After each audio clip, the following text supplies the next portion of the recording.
बिस्मिल्लाहिर्रहमानिर्रहीम। अस्सलाम वालेकुम। उम्मीद है आप सब खैरियत से होंगे। आज मैं आपके साथ IT 430 ई कॉमर्स का मिड टर्म का करंट पेपर शेयर करूंगी। ये 2023 इस बार जून का करंट पेपर है। इसको देख के आपको आइडिया हो जाएगा कि हमारा पेपर किस टाइप का आएगा और बीच में कितने मार्क्स का कौन सा क्वेश्चन होगा, नंबर्स की क्या सेटिंग होगी। तो देखें, टोटल 27 MCQs आपको दिए जाएंगे, जिनमें से 22 आपको अटैम्प्ट करने होंगे, 5 की चॉइस दी जाएगी। 3 शॉर्ट क्वेश्चन दिए जाएंगे, 2 आपने अटैम्प्ट करने होंगे, 1 की चॉइस दी जाएगी। 3 मार्क्स का एक शॉर्ट क्वेश्चन होगा। Same as it is 3 long question दिए जाएंगे, 2 आपको अटेम्प्ट करने होंगे, 1 की चॉइस होगी और 5 मार्क्स का एक लॉन्ग क्वेश्चन होगा। तो पहले हम ये देख लेते हैं कि जो हमारे 22 मार्क्स का पेपर है ये कहाँ से आता है। देखिए, 38 मार्क्स का टोटल पेपर है। मीन्स के 16 नंबर आपके सिर्फ क्वेश्चन आंसर्स के हैं और बाकी जो 22 नंबर हैं वो आपके ऑब्जेक्टिव के हैं। तो पहले हम ये देख लेते हैं कि ये कहाँ से आता है। इसके लिए मैं आपको रेकमेंड करूँगी कि आप अपना क्विज़ 1 क्विज़ 2 लाजमी रीड करके जाएं, क्योंकि मैं जब भी क्विज़ की वीडियो आपसे शेयर की है मैंने आपको यही किया कि इसका कॉन्सेप्ट यहीं से क्लियर करें। आपके क्विज़ में भी मार्क्स अच्छे आएंगे और एग्ज़ाम में भी अच्छे आएंगे। ये जो टिप्स मैं आपको बता रही हूँ ना, ऑनेस्टली स्पीकिंग गारंटी देती हूँ कि अगर आप इनको फॉलो करेंगे तो आपका इस सब्जेक्ट में बहुत अच्छा CGPA आएगा। बहुत आसान सब्जेक्ट है। हाँ, थोड़ी सी बीच में HTML को यूज़ किया हुआ है, लेकिन मुश्किल कोई भी नहीं है। हम हर एक चीज़ को आसान करने का तरीका होता है ना। अगर करंट पेपर देखेंगे तो आपको समझ आ जाएगी कि पेपर किस टाइप का आएगा। तो टोटल इसमें 22 MCQs हैं। मैंने बहुत से स्टूडेंट्स को कहते हुए सुना है कि इसमें का पेपर जो है वो पास्ट पेपर्स में से आता है। देखिए, बात किसी हद तक ठीक है, लेकिन अब 10-15 साल पहले वाली फाइल्स में से तो पेपर उठा के कोई नहीं ना देगा। तो वही भी चीज़ आपकी लक पे डिपेंड करती है। मीन्स किसी का पेपर 50% पास पेपर में से आता है, 50% हैंड आउट्स में से आता है। किसी का 75 और 25 की रेशो रख दी जाती है, और जबकि किसी का तो ज़रा सा टच किया गया होता है, 1-2 MCQs बस बीच में से पास पेपर्स से निकाले जाते हैं, बाकी सारे हैंड आउट से निकाले जाते हैं। अगर पढ़ना है तो क्विज़ की फाइल्स को पढ़ें। यूनिवर्सली स्पीकिंग 25 to 30% पेपर आपका क्विज़ की फाइल्स में से आता है। मैं आपसे अपना पर्सनल एक्सपीरियंस शेयर कर रही हूँ। ये सब्जेक्ट मैंने खुद भी पढ़ा है। तो मीन्स कि जब मैं करती हूँ ना अपना क्विज़, तो मैं उनके जो क्वेश्चंस होते हैं ना उनको सेव कर लेती हूँ और जो असाइनमेंट होती है उसका कॉन्सेप्ट ले लेती हूँ। तो मेरी तकरीबन 25 to 30% पेपर मेरा वहीं से आ जाता है और मेरी प्रिपरेशन भी हो जाती है।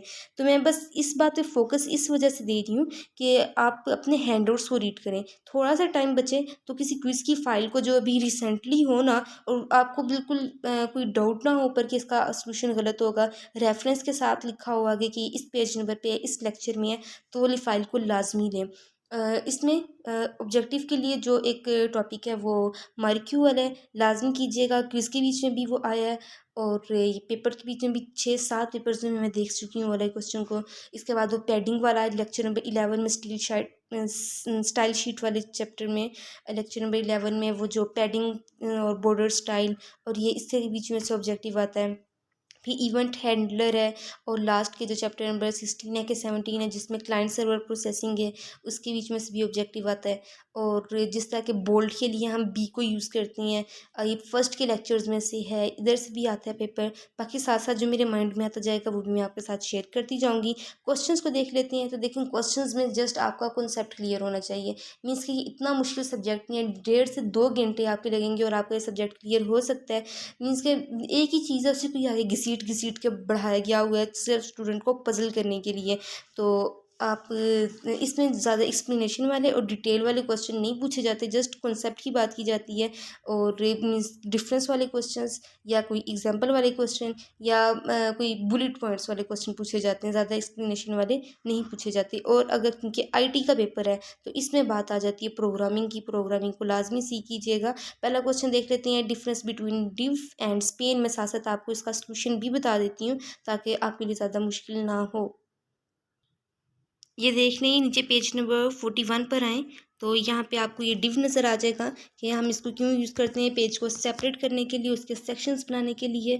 और इससे पहले एक ब्रेक लाइन आती है और इसके बाद भी एक ब्रेक लाइन आ जाती है, और इसके लिए हम स्टाइल एट्रीब्यूट को डिव के जो टैग है उसके बीच में यूज़ करते हैं कि आगे इसका प्रोग्राम दे दिए। जस्ट ये जो 3 लाइन्स है ना, इसके बीच में इसको एक्सप्लेन कर दिया गया है। अब हम देखते हैं कि स्पैन क्या है, वो पेज नंबर 42 पर है। यहाँ पे देखिए स्पैन आ गया। स्पैन ये पेज नंबर 42 पर है, और ये 3 लाइन में इसको एक्सप्लेन कर दिया। मीन्स के आगे इसकी एग्जांपल भी दी हुई है कोड के बीच में। ये वाली एग्जांपल लिखनी है तो ये कर लेनी, तो नीचे वाली दे दें। और ये 3 मार्क्स का आपका क्वेश्चन था। क्वेश्चन नंबर 2, एक ऑर्डर्ड लिस्ट का प्रोग्राम था जिसके बीच में आपका जो करंट सब्जेक्ट है उसको आपने शो करवाना था। ये हमने स्टार्ट के लेक्चर्स में से पढ़ा था। ये मैं आपको दिखा देती हूँ।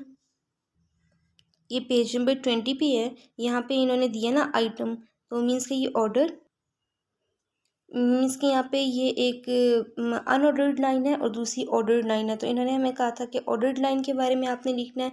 तो ये इसका प्रोग्राम ये नीचे की 2 लाइनों से स्टार्ट हो रहा है। इसके बीच में जहाँ पे आइटम 1 लिखा है वहाँ पे हमने अपने सब्जेक्ट का नाम लिख देना, जैसा कि IT430, और जो बाकी STA301 और जो बाकी सब्जेक्ट होंगे हमने उनके नाम लिख देने हैं। ये पेज नंबर 20 पे है। नेक्स्ट क्वेश्चन को देखते हैं। ओके जनाब, एक यहीं से एग्जांपल दी हुई थी एक्शन और मेथड वाले, जो हम एट्रीब्यूट यूज़ करते हैं फॉर्म्स के, तो उसके बीच में हमारी हैंडआउट्स के बीच में एग्जांपल दी गई थी। तो उसके बीच में से हमने एरर फाइंड करना था। अभी मैं आपको एग्जांपल दिखा देती हूँ ताकि आपके इस माइंड में आ जाए।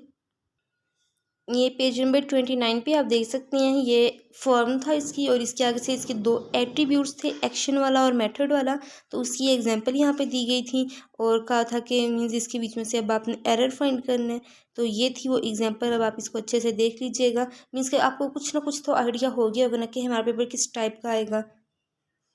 इसमें जस्ट हमें कॉन्सेप्ट क्लियर करने की ज़रूरत है, ज़्यादा याद करने की ज़रूरत नहीं है, रट्टा नहीं लगाने की ज़रूरत। थोड़ा सा पढ़ें, अपने लाजमी जो मैं आपको कह रही हूँ अपने क्विज़ेस को रीड करें, अपने असाइनमेंट के क्वेश्चन को रीड करें, और उसके बाद जो आप अगर टाइम बचे तो 1-2 क्विज़ की फ़ाइल को रीड कर लीजिएगा। अगर नहीं करते तो रहने दें, क्योंकि सब कुछ आपके जितने भी फाइल्स हैं, हैंड आउट्स हैं, जितने भी नोट्स हैं, वो सारे आपके हैंड आउट्स के बीच में से ही बने हैं। देखिए, हर इंसान का अपना ओपिनियन होता है। किसी को कोई चीज़ इंपॉर्टेंट लगती है, किसी को कोई चीज़ इंपॉर्टेंट लगती है, लेकिन जो पेपर आपका बनना है वो हैंड आउट से बनना है।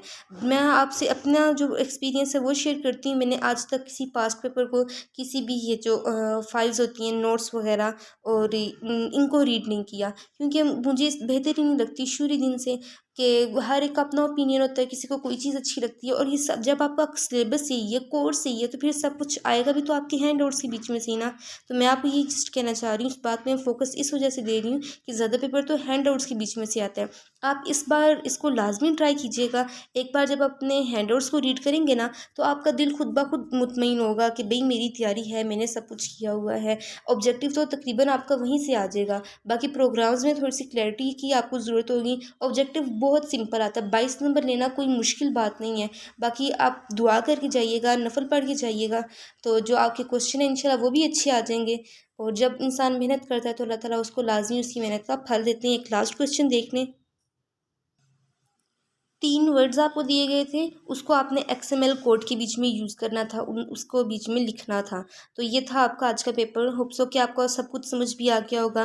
मेरी अगली पूरी कोशिश होगी एक पेपर आज शाम तक दूसरा भी शेयर करूँ इसका, क्योंकि मेरी आज एक और फ्रेंड का भी पेपर है, वो भी शेयर करेगी, तो वो इंशाल्लाह सॉल्यूशन के साथ आपको प्रोवाइड करूँगी और इंपॉर्टेंट टॉपिक्स भी बता दूँगी। अभी खुद मेरे माइंड से निकले हुए हैं, लेकिन जो जो टॉपिक्स आपको बताए हैं वो लाजमी कीजिएगा। देखिए, आपकी बुक के 3 पार्ट हैं, जो आप कह सकते हैं कि 4 पार्ट है, लेकिन जो मैं अपने माइंड में मैंने इसकी डिवीजन की है वो ये है कि जो फर्स्ट से लेके 12 तक चैप्टर हैं वो आपके एक टाइप के चैप्टर्स आ जाते हैं, बेसिक्स आ जाती हैं। फिर जो 13, 14, 15 इसके बीच में स्टाइल शीट आ जाती है, सॉरी वो वाले चैप्टर आ जाते हैं, जावा स्क्रिप्टिंग वाले चैप्टर आ जाते हैं। और जो आगे हैं 16, 17, 18 उसके बीच में आपके वो लैंग्वेजेस वाले हैं, XML वाले हैं, क्लाइंट सर्वर वाले हैं, और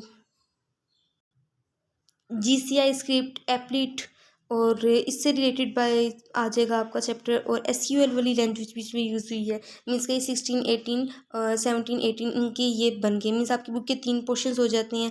अगर आप अच्छे तरीके से करना चाहें ना तो हो जाएगा, क्योंकि जो ये दरमियान वाले चैप्टर है ना, जावा स्क्रिप्टिंग वाले 13, 14, 15 इनमें से लॉन्ग क्वेश्चन आता है लाजमी। अब बुक के आपके 3 हिस्से मैंने बना दिए हैं। स्टार्ट में से एक लॉन्ग क्वेश्चन आ जाएगा, एक एंड के क्वेश्चन में से आ जाएगा।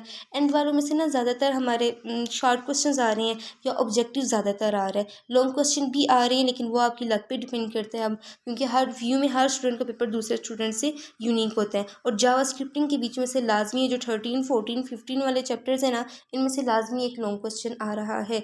मेरी तरफ से बेस्ट ऑफ लक आपके लिए, और मुझे भी अपनी दुआ में याद रखिएगा। नेक्स्ट वीडियो में मिलते हैं। अल्लाह हाफिज़।